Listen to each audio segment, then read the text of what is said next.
Community Podcast.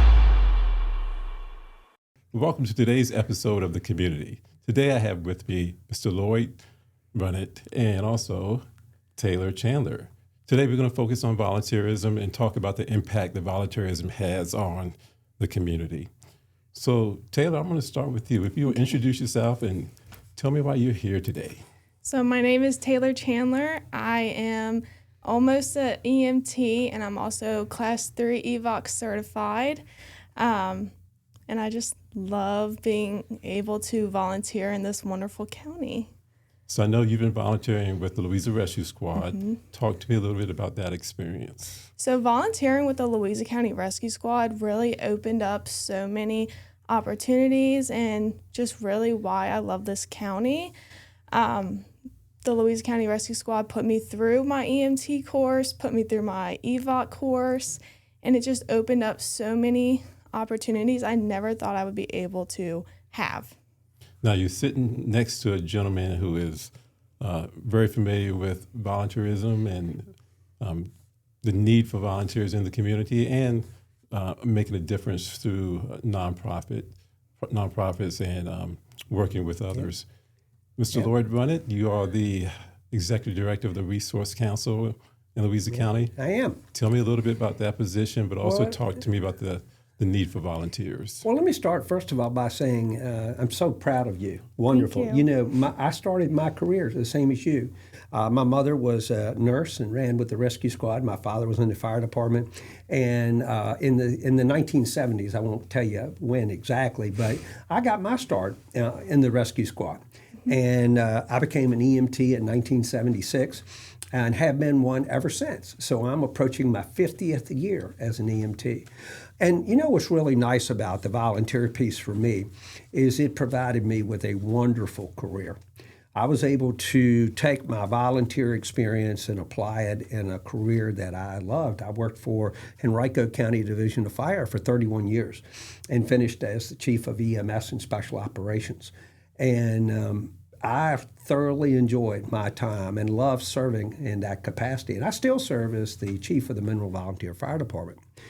But let's talk a little bit about the Resource Council. You know, the Resource Council's been around since 1992. It actually started out a little different, but today we do a lot of food, but we do other things too. We run about 10 programs there.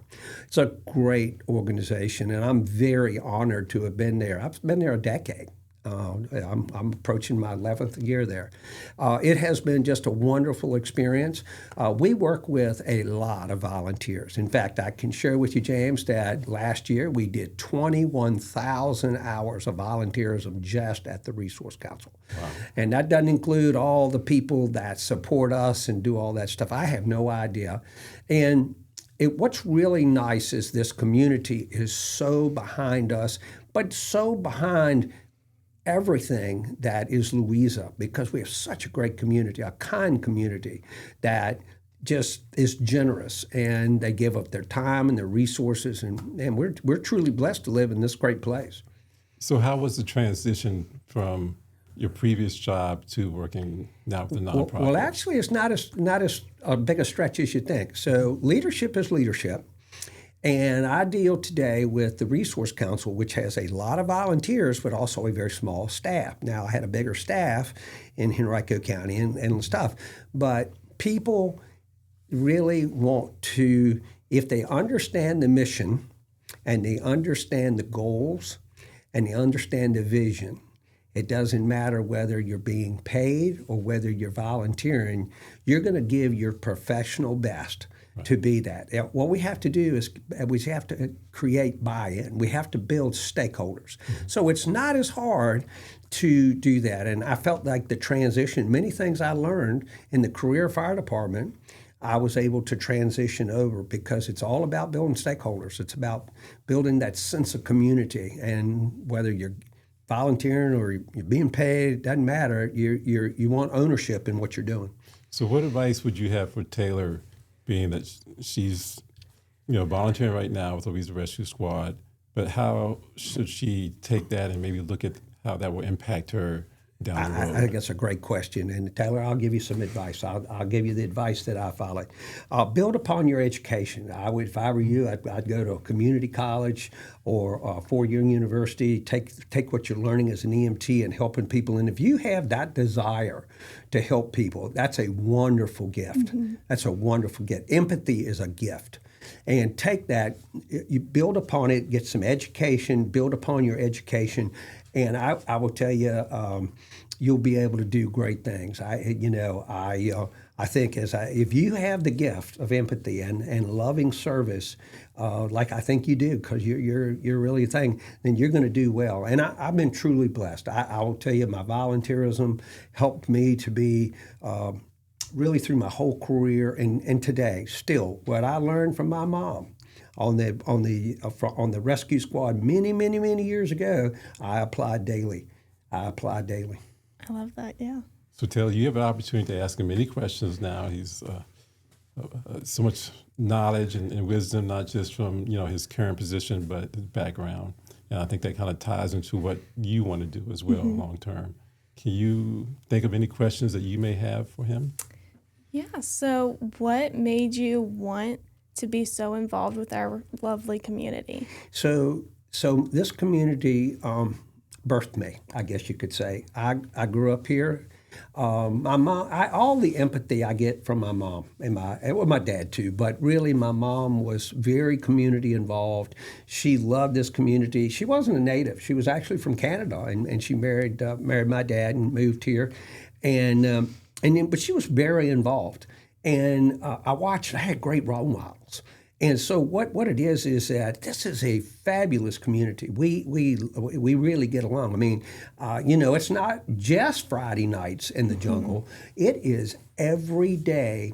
People are committed to one another, and we really do, as the school system talks about kindness, right? I really feel like that is a truly a connector, right? Kindness is a connector for us in this community. And that's what makes me, I want to build stakeholders.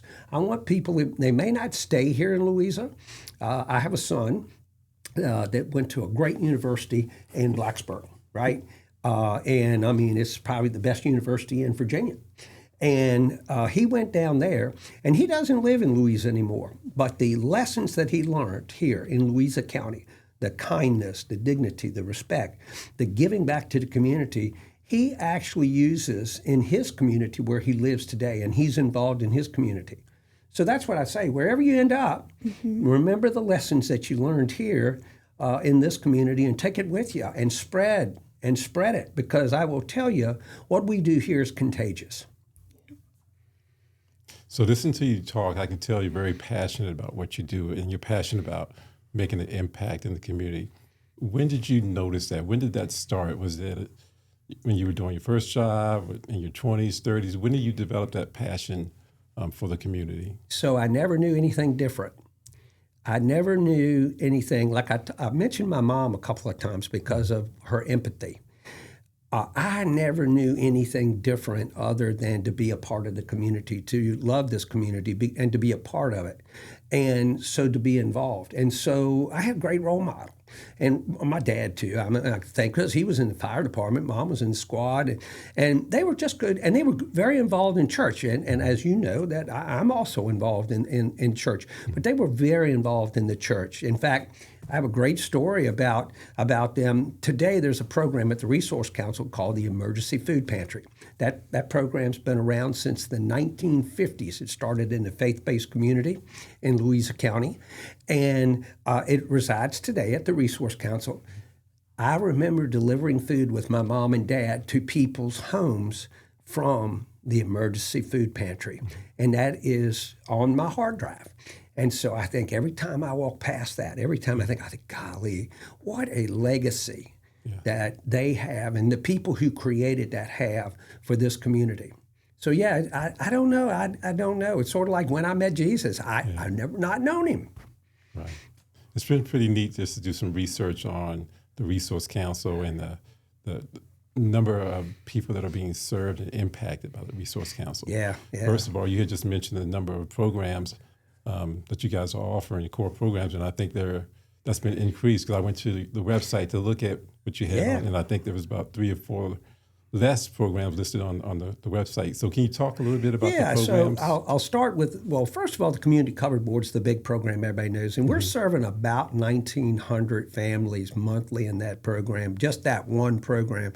That's a lot of folks, right? And we're very blessed. We have great community partners that provide donations of food, and we work within the parameters of the USDA and that stuff. But that's about 1,900 in that program. Then we have a program called the GAP program, which is grocery assistance, and that's for people that don't qualify necessarily for SNAP programs, but we have a program for those folks to help them. And I think everybody has struggled at some point. At least I remember when, I remember myself, hey, things are a little tight.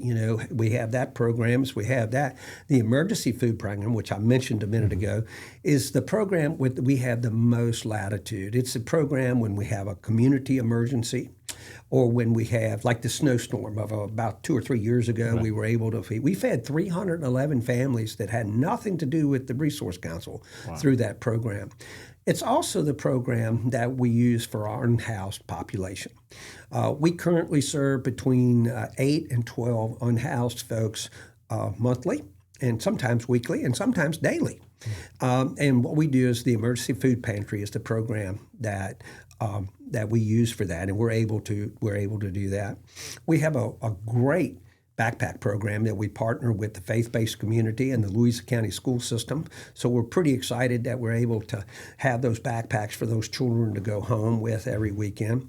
We have a dental program. Most people don't know we have a dental program. It's actually a model program. We use a voucher, and it was created by some wonderful people we worked with, and they created a white paper, and we were able to get some grants, and that's neat. And Wheels for Work is another program. People don't know that we help people to get their cars fixed to get to work or to get to doctor's appointments or all that stuff. We have a lot. And when I talk about volunteers, all of that stuff's done by volunteers. I'm just a guy. I'm just a guy. That's all I am. I am just a humble sinner sitting in the pew, and I'm just a guy. The people are driven by their commitment, and they do a wonderful job of managing those programs. So how do you find those people? How do you find the volunteers that are driven, that are want to be difference makers in the community? How do you find those people? Well, first of all, we grow them. And I'm going to tell you where we start. When I walked in here today, I saw your program with the little people, right? I want to grow them. I want to grow them from right then. I'm gonna hatch those, and I'm going to fertilize them, and I'm going to give them every opportunity, partnering with Louisa Schools to bring them all the way through. And then this young lady's a great example of that, right? So she's just graduated, and here she wants to give back. She wants to be a part. So somebody grew her, right? I mean, somebody created the desire. And so that's my job. And I know there are many people, including you and others in this community, who that is their absolute desire, is to build stakeholders in this community or the community to which they go through, so that they know that giving back is important. So kind of a perfect segue here. He talked about, he knows that somebody invested in you, something happened to give you this need or desire to want to make an impact, and especially in this community. What do you think it was? So growing up, I always knew I loved the EMS world. So me and my mom, we watched all the shows, and going back to what he said, you need empathy. And I love to think that I have such a strong power of empathy. I've always loved taking care of people. I want to help. I've always wanted to help. So I think that is what really drove me to help people in our community. And I'm just so blessed to be able to do that for them. Awesome. So we're looking at 2 different generations here. What do you think, or what would be your message for other, I was going to say youth, other people your age? Just to do it, it is such a wonderful feeling to know that you make an impact in this community. I've never thought in a million years that, I would be doing something like this, but as soon as I stepped up, I reached out. It was just like this big feeling of love for it. You know, I love helping, and I think impact is just such a great word for it. Right. You know, as a department, we talk about servant leadership, which is pretty similar to, you know, nonprofit mindset and the nonprofit way of doing things. And I think it's important, you know, that we, even as a county, continue to push that. You know, it's great that you have that mindset. You know, how can we push it down to, you know, the other kids in the school, elementary age? And I think the school is doing a good job of implementing some programs already to kind of, you know, get people thinking more about the community and not just about themselves. And to have you all here both talking about, you know, from different perspectives of how you're making a difference, how you're giving back, you know, to the community is very impressive, you know. And, you know, it's kind of exciting to see because, you know, in my age, Laura's age, we're kind of like, we enjoy that atmosphere, enjoy being able to give back. But to see someone your age coming up and saying, hey, I want to make a difference too. And here's an opportunity for me to make that difference. So, you know, I think others who watch this video that are around your age may be inspired. If you had to tell them, you know, what to do next, what would you say to them? Just reach out. You can find Louisa County Rescue Squad anywhere at any of the public events. We're most likely going to be there. Just stop on by our tent and we would love to help you. Everybody wants you there. We all want you there. We will be down to help you figure out what's the next step. And I love leading by example.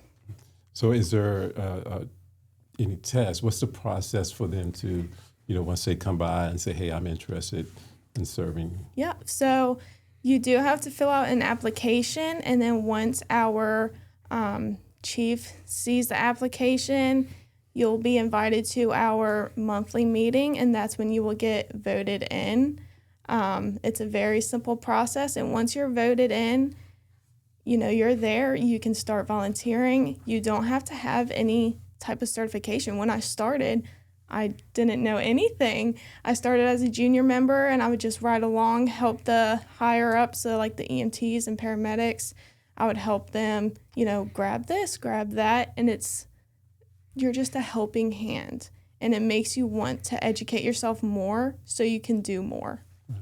Awesome. That's great. James, I'm going to offer something to you. Most people don't know this, but we have a program that we run through the Louisa Resource Council called Volunteering Louisa. And if you go to our website, we'll connect you with any volunteer organization in Louisa County. Just fill out touch the site there and fill out the simple application, and we'll connect you with whoever. If you're not inclined to be in the EMS world, if you want to work with the animals, or if you want to work with other nonprofits, or you want to do anything, we'll connect you. We'll be the conduit, and that program exists, and we're happy to do that. You know, we have that available. It's right on LCRC's website. Happy to. LouisaResource.org is where you go. And I think maybe on y'all's too, that where we can connect. I think so. I'm not sure, but it probably will be at some point. Yeah. You know, James, I'm going to tell you, I was really impressed with what you just said. You know, every morning I have a really simple prayer. Lynn and I do a simple prayer. We pray together, and we just talk about being good.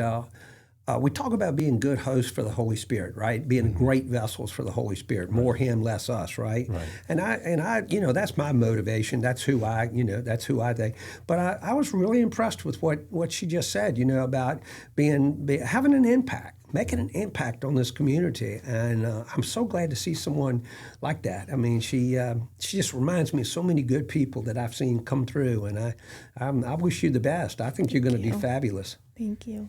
So do you think that comes from family, school?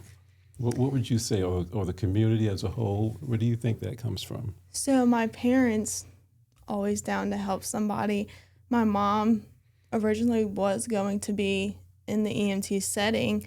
Unfortunately, wasn't able to happen. But just growing up, you know, we always helped. And I just love that. And I think I was naturally born that way, was to help. I remember just little things. Like, I've always wanted to help. Just like, oh, you need this? All right, let me go get it for you. It's just, I've natural instinct is what I like to think of it as. Nice. So, Lloyd, was it the same for you? Yeah, at no, a young that's age? exactly what she just summed it up very nicely. Great role models, right? Great role models. And it can be, that role model can be at home, like you and I. We had moms and dads that were good role models, but the school system provides great role models. We have wonderful people in our schools. We're not, we are the best, right? We lead, Louisa leads, and we have great role models in our community, but in our school system that show exactly what you're talking about. To be there, to be somebody that can be counted on to do the right thing at the right time. And I'm just proud of that. I'm proud of this community for doing that.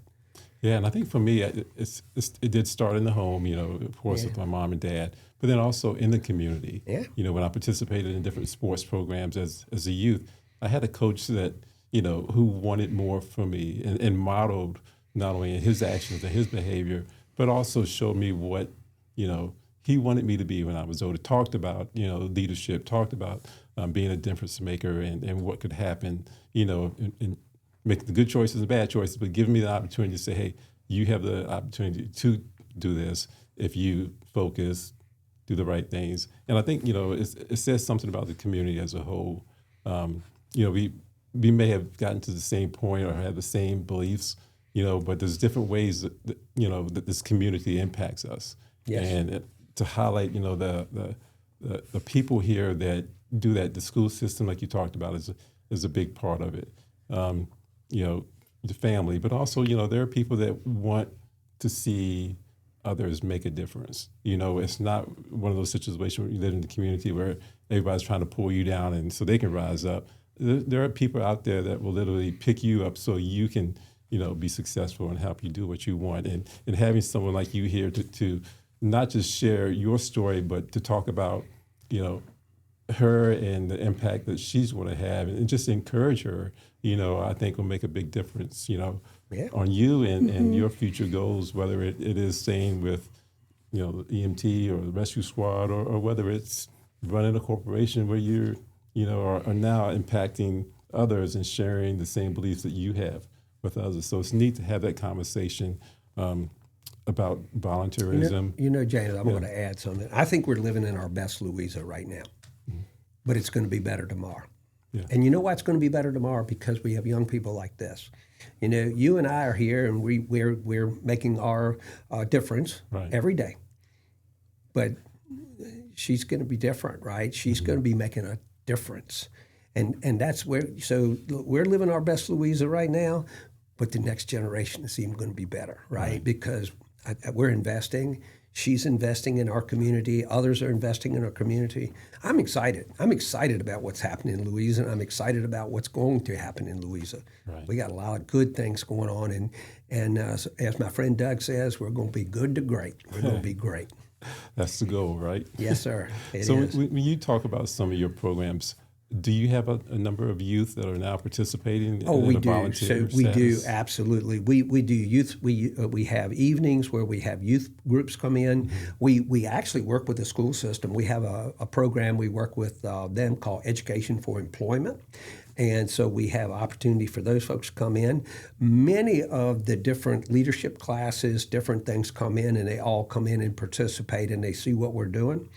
And just look at how they can contribute, and once they contribute, once they get the buy-in, that become that stakeholder, Dan, that's awesome. Yeah. That's when we got it right. That's when we're doing right. And then, hopefully one day, I'm not planning on staying there forever. Hopefully one day that somebody will step up. You're looking for a job. But somebody will step up and be the next, executive director or the next, somebody, whatever. It's, but like I said, we're living our best Louisa now, but the future looks awesome.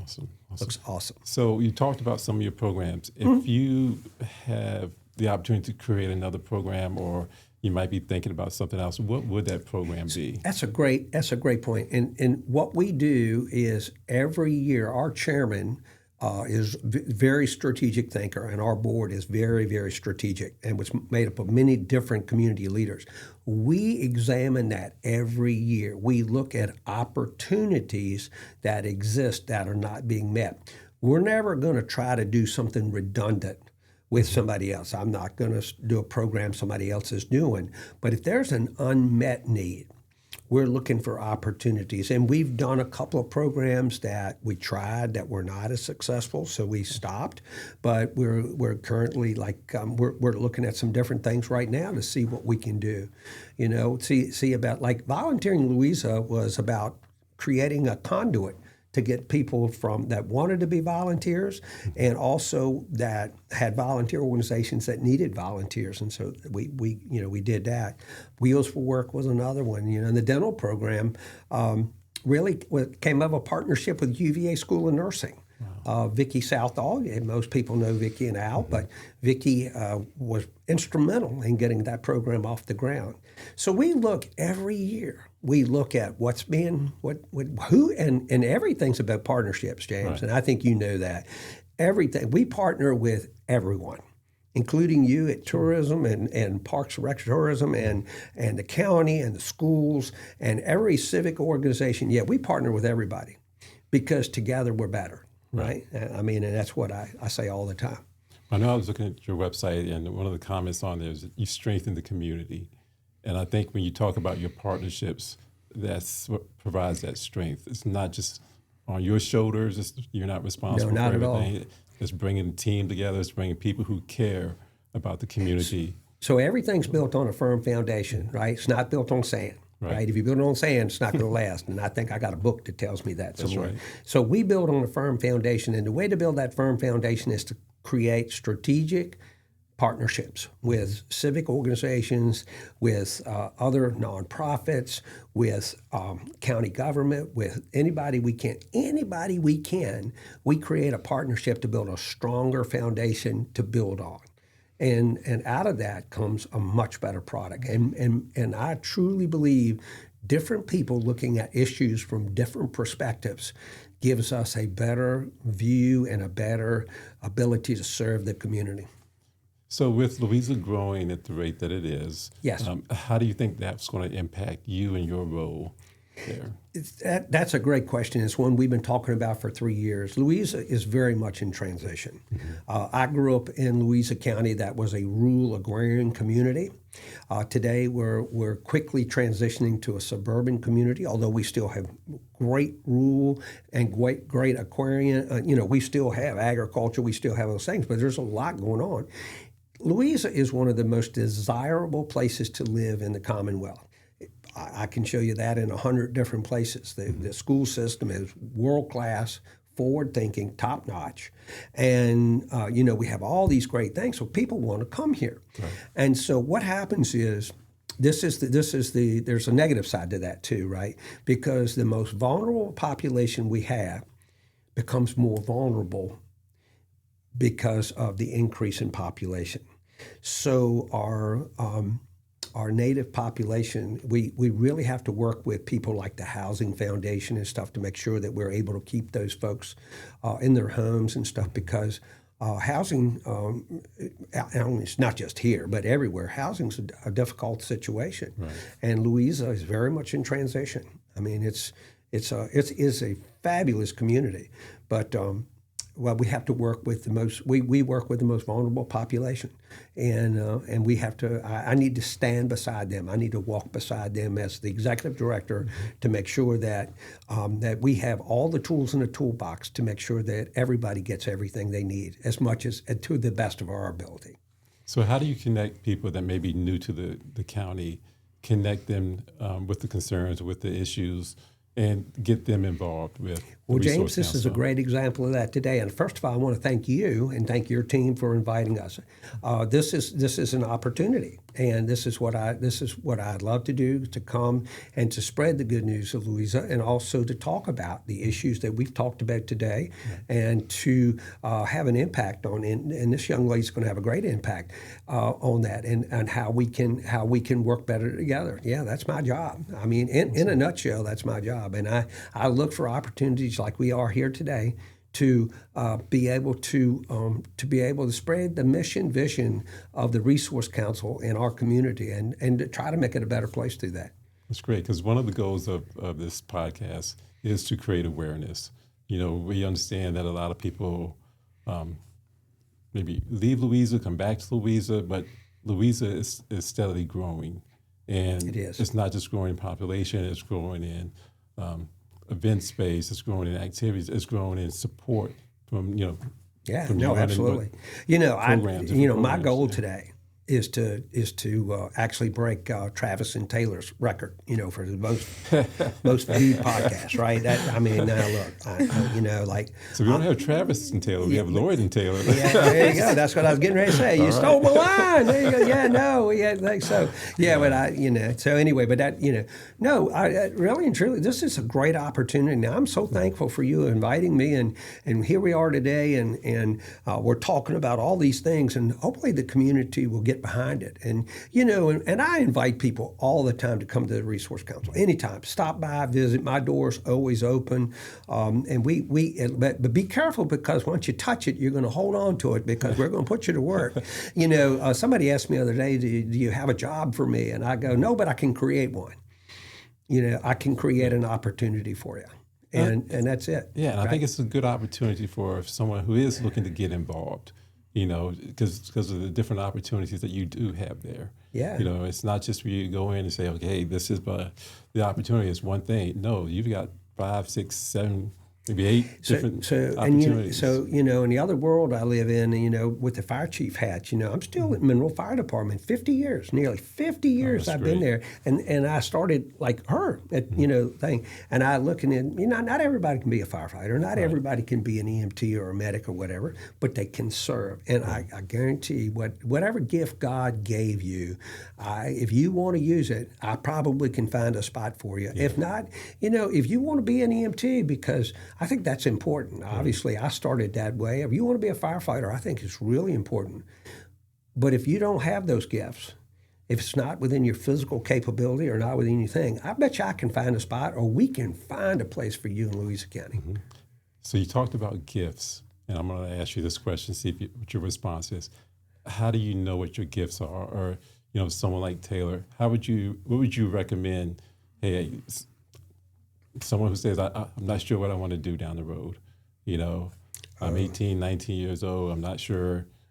What would you say to them? How would you kind of assure that there's hope?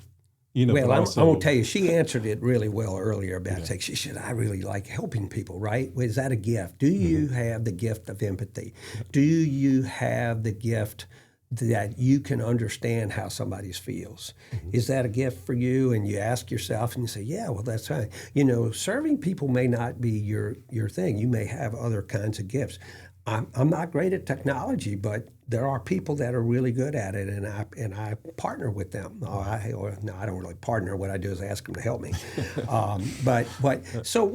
There's tests that are available, but for me, I was truly blessed. I had a mom that role modeled great behavior. I had other people. I was thinking about coaches. You mentioned coaches earlier, and I was thinking about some great coaches. Sherman Shiplett was one of my coaches. Man, what a great guy! What a great guy! And I think about those people that just showed me and they steered me towards my gifts. And then I had many people in Mineral Volunteer Fire Department that took me, and I'll say it as clearly as I can, and loved on me and made me feel important. They said, you have the tools to do this. And they encouraged me. And that's what I heard you say, that. They encouraged me to do it. And I was thinking that reminisced and that stirred something in me. I was pretty blessed. I found what I wanted to do, and I was able to do it. It sounds like you're on the right track. You're headed in the right direction. And but there are other people that that they do it. But I see many people. Yeah, you're doing what that you're using your gifts. The ones so. It's funny, if you go back to when I was 17, 18, 19, my goal was to play football. Oh, yeah, man. And you were good. And now to see how it's like changed, it's more about impacting people. It is, but I do think that was put in me from first and foremost family, but also from coaches and people that I had the opportunity to be under. The role models, the one that, praised you when you did something good, but also disciplined you when you did something wrong. It's funny that you mentioned the word discipline, and many people use that as a negative connotation, right? We hear discipline. I think of my greatest role models were the people who did apply discipline, right? That were truthful. They did apply discipline. That they modified my behavior to get a better result, and that's discipline. Right, modifying behavior to get a better result, to make you the best you can be. We do say, many people, discipline's negative. No, it's a great thing. It's a very positive thing. It's a very positive thing that you can be that, and you can help people. And you don't have to have a negative connotation. You can be an encourager, but you also have to be the person that sits down and has sometimes those hard conversations. Right. Remember, I'm sure you had coaches had hard conversations. I did. I got to share this experience. I remember it was a weekend, and I went out with some guys and probably didn't make the best decisions. But before I got home, my parents knew everything that had happened. Yeah. And I was like, hey, what? We didn't have cell phones or GPS devices to be able to track where I was and what I did. But I was just amazed. I walk in and they're saying, they opened the door for me before I opened the door, and they were just saying, hey, why'd you go here? Why'd you do this? And I'm like, how did you know? And my coach, the coach got wind of it, called, and it stressed the fact to me that, of course, at that age, I was disappointed that I got in trouble, but I also realized that other people care about my success, and I feel like if you have someone else, that cares about you and wants you to be successful, then that puts a little more on your shoulders as well, a little more responsibility. Ownership. And right? accountability. Ownership. But it was a neat, I wasn't too happy with it then, but as I look back on that experience, I think it helped direct me to, where I am now as a person and, how I wanted to raise my boys and just being able to give back to this community and it's funny, James. Well. I heard a sermon recently, and it was about kids and stuff. And I have two sons, like you have three. I have two, right? And I will tell you that in Robert's case and Bailey's place, I was not their best friend. I wasn't their friend at all. My job was to help mold them into good humans, good contributing humans. Right. And Lynn and I did a pretty good job, and I know you and Kim have too. And so as we transition, right, we transition from that being that mold, that coach, that mentor, that role model things. And I'm not saying I'm perfect, but now today I'm a consultant. Right, I'm a consultant. I get calls from Bailey or calls from Robert, and they'll think or whatever, and I'm honored that man. All right, isn't it because you're in the same place, isn't it great? Yes. And I would love, and I got folks that I have worked with that from the school system that still come in my office and said, hey, what do you think? Or what? How would you do this? Or that kind of stuff, and that's the highest honor I can have. I mean, I look at, accolades and I go, wow, that's wonderful. But golly, for a young person to come back to me and say, Mr. Runnett, I really appreciate what you did for me. Golly, that makes me feel awesome. Right, definitely. So Taylor, as you hear this conversation, how do you think that's going to impact you or drive you in terms of making decisions moving forward? It's make me want to do more for our county. I basically grew up here, in the school system. It's amazing school system. All of the teachers, I could name probably 10 teachers that helped me get to where I am today. And even working in the county here at LCPRT, it's made me have a different kind of love for our county that I never really thought I would have. Because at first it was just like, I just live here. But now it's just loving the sense of community that we have. And it truly makes me want to do more with it. So would you encourage others who may not know exactly what the next step is for their lives? Would you encourage them to maybe volunteer? And if so, how would they know what to volunteer or where to volunteer? I definitely would encourage them to volunteer. And how I like to think about it as if you love doing something, make it a good impact in the community. If you love the arts, I'm sure that there is something that you can do in the community that involves art. For me, it was volunteering at the rescue squad because I love helping people who are in need of it. but there's always something that you love to do that other people do. So there's always something that you can help people do in the sense of you liking it also. I used to run a program here called Tots in Motion. And there was one day I brought an ambulance to the class so everybody, all of these little kids, could see what, it's all about. And I think that it truly impacted them. I remember when I was younger and the schools would bring in fire trucks and police cars and all of these different things that made me realize, oh, that would be awesome to do. It really grabs these little kids' interest, and I just think it's amazing. Wow, how neat would it be if 15 years from now you see one of those kids and they say, hey, I'm an EMS now, and my desire for my love for the medical field was all because of the class when you brought that, I think it would make me feel so happy that I impacted that kid that day. Yeah. And even if it didn't, that's totally fine. I just know that I tried, and I tried to reach out to these kids, and knowing that at least one of those little kids really grabbed onto that, it would be such an honor, I feel like. Yeah, I feel like every day we have the opportunity to sow seeds, and we may not see the fruition of those seeds, but if you don't sow them, you know what won't happen. So it's important that we do take the opportunity that we do have to sow seeds, invest in the youth, and invest in this county as a whole. Lord, I'm going to let you close it out. Anything else you want to share about the Resource Council? No, Is there any need or? So we are always open. First of all, anybody who needs help, we're available 24/7, 365. And I want people to know that. How do you get a hold of us? There's a couple of ways. The website, you can obviously dial the non-emergency number at the Sheriff's Department, and they know how to get a hold of us. And so nobody needs to be hungry. Nobody needs to be in crisis. We have tools in the toolbox, so we're there. We have lots of opportunities for volunteerism, and I talked about volunteering, Louisa, and we'd love to have that. We'll connect you with wherever in Louisa County. Work within your faith-based community. Work within civic organizations. Man, this is an awesome place.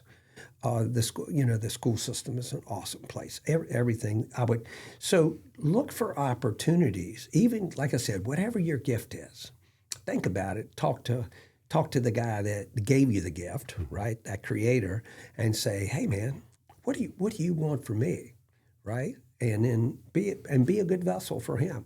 And then let that lead you where you need to go.